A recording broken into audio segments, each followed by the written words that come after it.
तो यार कैसे सब लोग, आज हम बात करने वाले हैं वक्फ बोर्ड के बारे में। तो हाल ही में आपने सुना ही होगा कि कुछ ही समय पहले हमारे देश की सेंट्रल गवर्नमेंट ने दिल्ली की 123 से ज़्यादा वक्फ बोर्ड की प्रॉपर्टी के खिलाफ एक्शन लिया। इतना नहीं, उत्तर प्रदेश की सरकार ने, असम की सरकार ने भी इनके खिलाफ एक्शन लिया। और ये तो कुछ भी नहीं है, कुछ ही समय पहले वक्फ बोर्ड की कमेटी ने तमिलनाडु में ये क्लेम किया था कि कुछ 6 गाँव ऐसे हैं वो हमारे हैं, यानी वक्फ बोर्ड के हैं। इतना ही नहीं, उनमें से एक मंदिर तो 1500 साल पुराना था, यानी इस्लाम के जन्म से ही पुराना था।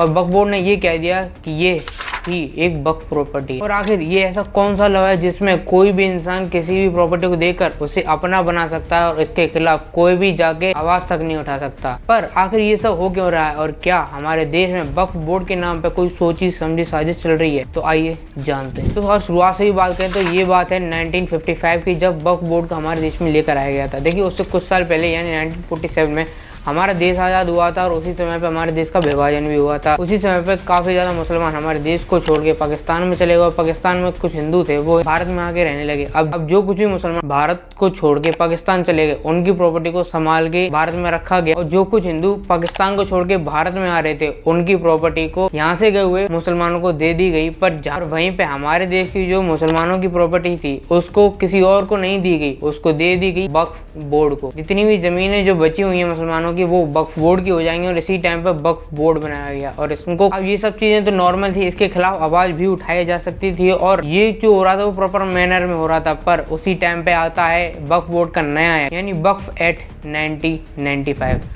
अब इस टाइम पे वक्फ बोर्ड को इतनी ज़्यादा छूट मिल गई कि जिसकी कोई हद ही नहीं है। ये एक एक्ट की जगह कोई मान लो कोई शासन वाला एक रूल लागू कर दिया गया, और खास करके इसको ये कह सकते हैं कि हमारे देश की मेजोरिटी के ऊपर थोप दिया गया हो। तो देखिए वैसे तो वक्फ बोर्ड में वक्फ का नाम जो है वो इस्लाम में इस तरीके से लिया जाता है कि कोई भी चीज़ आप अपने मन से वक्फ को यानी अल्लाह के नाम पे दान दे रहे हैं। आप कोई भी चीज़ एक बार वक्फ हो जाती है उसका कोई मालिक नहीं होता सिवाय ऊपर वाले के, जो इस्लाम में लिखा हुआ है। अब पर हमारे देश में जब वक्फ एक्ट 1995 आया तो इसका कहीं ना कहीं पूरी तरीके से मतलब ही चेंज हो गया। यहाँ पे इन लोगों को पूरी तरीके से छूट दे दी गई कि आप जाइए, आप अपनी मर्जी से देखिए। अगर आपको वो प्रॉपर्टी वक्फ लग रही है, आपको लगता है कि वो प्रॉपर्टी वक्फ होनी चाहिए, तो आप उसे वक्फ कर दीजिए। आपको जरूरत भी नहीं है कि उसको पता चले, जमीन के मालिक को पता चले, ऐसा जरूरी नहीं। आप अपने मन से उसको वक्फ मान लीजिए और उसको वक्फ प्रॉपर्टी डिक्लेयर कर दीजिए। अब अभी तक उसके जमीन के मालिक को ये भी नहीं मालूम है कि उसकी प्रॉपर्टी वक्फ हो चुकी है। अब वो जब सौदा करने जाएगा तब पता चलेगा कि भाई ये प्रॉपर्टी असली में वक्फ हो चुकी है। अब बात यहाँ पे सबसे ज़्यादा खराब ये आती है कि अगर उसको अपनी ज़मीन छुड़वानी है तो वो सुप्रीम कोर्ट भी नहीं जा सकता। जी हाँ, 1995 के एक्ट में यही लाया गया कि वक्फ प्रॉपर्टी किसको देनी है किसको नहीं देनी है वो सिर्फ और सिर्फ वक्फ बोर्ड ही डिसाइड करेगा। और अगर किसी प्रॉपर्टी को वक्फ बोर्ड ने अपना बता दिया है तो उसको वक्फ रखना है या नहीं रखना है तो उसे वक्फ बोर्ड के जो हेड या फिर चीफ है या फिर उनका स्टाफ है वही देखेगा। वो सारी चीज़ें सुप्रीम कोर्ट में नहीं जाएगी। अब इसका काफ़ी ज़्यादा बड़ा फ़ायदा उठाते हैं और इसी को हम कह सकते हैं कि इसी की वजह से हमारे देश में काफ़ी ज़्यादा साजिश भी चलती है। अब यहाँ तक आपको सुन के लग रहा हो कि ये तो काफ़ी ज़्यादा गलत है कि एक्ट है, तो ये तो किसी की भी ज़मीन उठा सकते हैं, उसका फ़ायदा उठा सकते हैं। देखिए असल में इनको ज़मीन से कुछ मतलब नहीं है। इनका मेन मकसद क्या है वो मैं आपको समझाता हूँ। देखिए आपको ये मालूम होगा कि फिलहाल हमारे देश में हर जगह इलीगल मज़ारें वगैरह दिख जाती हैं। ये इलीगल मज़ारें अपनी प्रॉपर्टी उतनी सब लेने के लिए नहीं होती। असल में इन लोगों को एक हल्का सा एक रूल फॉलो करना होता है कि अगर उनको वक्फ प्रॉपर्टी डिक्लेयर करनी है तो उसके आसपास को इस्लाम की कुछ चीज़ें होनी, इस्लाम की मान्यता की कुछ चीज़ें होनी चाहिए।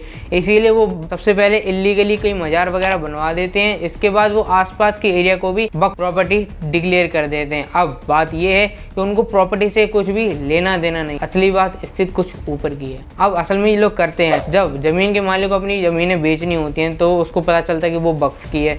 अब वो वक्फ बोर्ड में जाता है। अब वहाँ पे सबसे बात ये है कि वहाँ पे ऑलमोस्ट सारे मोहम्मदन सी होते हैं, मुस्लिम होते हैं। अब नॉर्मल बात है, कोई इंसान अपनी ज़मीन जो हड़प चुका है वो कौन देगा। इसी चीज़ को आगे बढ़ाते हुए अब वो इंसान का ह्यूमिलिएशन करते हैं, यानी उसको मेंटली हरेस करते हैं, उसको फिजिकली हरेस करते हैं, उसे फाइनेंशियली हरेस करते हैं, उससे पैसे मांगे जाते हैं, उसे मेंटली परेशान किया जाता है, उसे बहुत ज़्यादा टॉर्चर किया जाता है।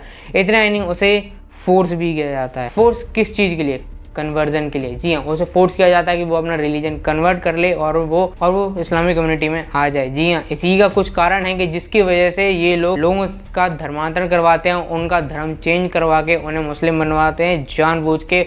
उन्हें बहुत ज़्यादा परेशान किया जाता है, उन्हें जानबूझ के चक्कर लगवा दिए जाते हैं कोर्ट के, उन्हें धमकी वगैरह दी जाती हैं और काफ़ी ज़्यादा ऐसे टॉर्चर किया जाता है कि अगर तुमने हमारी बातें नहीं मानी तो हमने तुम्हारी एरिया तो छोड़ो, आगे और जितनी भी ज़मीनें मिलेंगी उन्हें वक्फ कर लेंगे और तुम कहीं जा नहीं सकते क्योंकि ऑलरेडी ऐसा एक्ट निकल चुका है। अब सिर्फ कन्वर्जन का मेन मुद्दा नहीं, आपको बहुत अच्छे से मालूम होगा कि पाकिस्तान से राजस्थान में, कश्मीर में और बांग्लादेश से बंगाल, बिहार के साइड में बहुत ज़्यादा रिफ्यूजीज आते हैं। रिफ्यूजी वहाँ की रहने वाली गवर्नमेंट और कुछ पावर्स इस चीज़ को बहुत ज़्यादा सपोर्ट करते हैं। अब वहाँ से ये लोग तो आ जाते हैं, अब इन लोगों को ज़मीनें कहाँ से मिलती है? यही जो वहाँ के कुछ पावरफुल लोग हैं वो यही वक्त की ज़मीनें उन लोगों को दे देती हैं। अब उनको ज़्यादा कोई प्रॉब्लम होती नहीं है क्योंकि वहाँ के पावरफुल जो मिनिस्टर वगैरह हैं उन्हें आधार कार्ड और वोटर ID कार्ड पकड़ा देते हैं, उनसे कह देते हैं बस तुम ज़्यादा काम मत करना, तुम्हें महीने के 2-3 हज़ार रुपये तो हम दिलवा देंगे और तुम बस हमें वोट देते रहना। इसकी वजह से तुम्हें प्रॉपर्टी तो मिली गई, 2-3 हज़ार तुम्हें खाने के मिल गए, बाकी तुम जुलूस वगैरह, दंगे वगैरह करते रहोगे तो ऊपर से तुम्हें बोनस मिलता रहेगा। इसी की वजह से ये ऑलरेडी काफ़ी ज़्यादा हो रहा है हमारे देश में, बांग्लादेश से, पाकिस्तान से और काफ़ी ज़्यादा जगह से, मणिपुर में फिलहाल जितने ज़्यादा दंगे हो रहे हैं उनमें मेन कारण भी ये रिफ्यूजीज़ हैं और वहाँ पे ऑलरेडी काफ़ी ज़्यादा प्रॉपर्टीज़ हैं। आसाम में, उत्तराखंड में, हिमाचल प्रदेश में, उत्तर प्रदेश में सबसे ज़्यादा प्रॉपर्टी हैं। इतना ही नहीं, इस टाइम पे अगर आप देखें तो 2009 के टाइम पे वक्फ बोर्ड में 4 लाख एकड़ की ज़मीनें थी। जी हाँ, 4 लाख एकड़ की ज़मीन थी, जो कि बहुत ही कम समय में, फ़िलहाल कम समय में इतनी ज़्यादा हो गई हैं, मान लो डबल हो गई हैं, डबल से भी ज़्यादा हो गई हैं। 8.5 लाख एकड़ की ज़मीनें इस टाइम पे वक्फ बोर्ड के नाम पे है, जो कि आर्मी और रेलवे के बाद सबसे ज़्यादा है। जी हाँ, आप जानते होंगे कि रेलवे, आर्मी कितनी बड़ी अथॉरिटीज़ हैं जो सरकार के अंदर आती हैं और उसके बाद वक्फ के बाद सबसे ज़्यादा प्रॉपर्टी है जो कि 8.5 लाख एकड़ में फैली हुई हैं और इसके खिलाफ कोई भी एक्शन नहीं ले सकता। अगर आप सोच रहे हैं कि बाई चांस भगवान ना करे अगर आपकी ज़मीन अगर वहाँ पे आ जाती है तो आप कोर्ट में चले जाएंगे और अपनी प्रॉपर्टी छुड़वा लेंगे, ऐसा बिल्कुल भी नहीं होने वाला। उनकी मर्जी है, अगर आप उनको टॉर्चर करना है तो करके मानेंगे, अगर वो कन्वर्ट चाहें आपको करना तो कर देंगे, वो आपकी मर्जी है। चाहे फिर तो ज़मीन छोड़ दो वरना जान छोड़ दो। और इसके खिलाफ हमारे देश की गवर्नमेंट, प्रेजेंट गवर्नमेंट काफ़ी ज़्यादा एक्शन लेने में जुटी हुई है और शायद हो सकता है इसको धीरे धीरे करके बंद कर दिया जाए और इसको बंद करना भी चाहिए क्योंकि ये काफ़ी गलत एक एक्ट लाया गया है हमारे देश के अंदर। वैसे तो कहा जाता है कि हमारे देश सेकुलर है और ऑलरेडी सेकुलर हो या ना हो, उनसे पहले तो हमारे देश का विभाजन ऑलरेडी रिलीजन के नाम पे हो चुका है, उन्हें उनकी अलग से देश मिल चुके हैं। तो फिर ये वक्फ बोर्ड किस चीज़ का है, किस लिए, वो सब जानना है आपको। आप पर ये वीडियो आपको कैसे लगी मुझे कमेंट सेक्शन में जरूर बताना। अगर ये वीडियो अच्छी लगी तो वीडियो को लाइक और चैनल को सब्सक्राइब जरूर करना। मिलते हैं ऐसे और वीडियो में, तब तक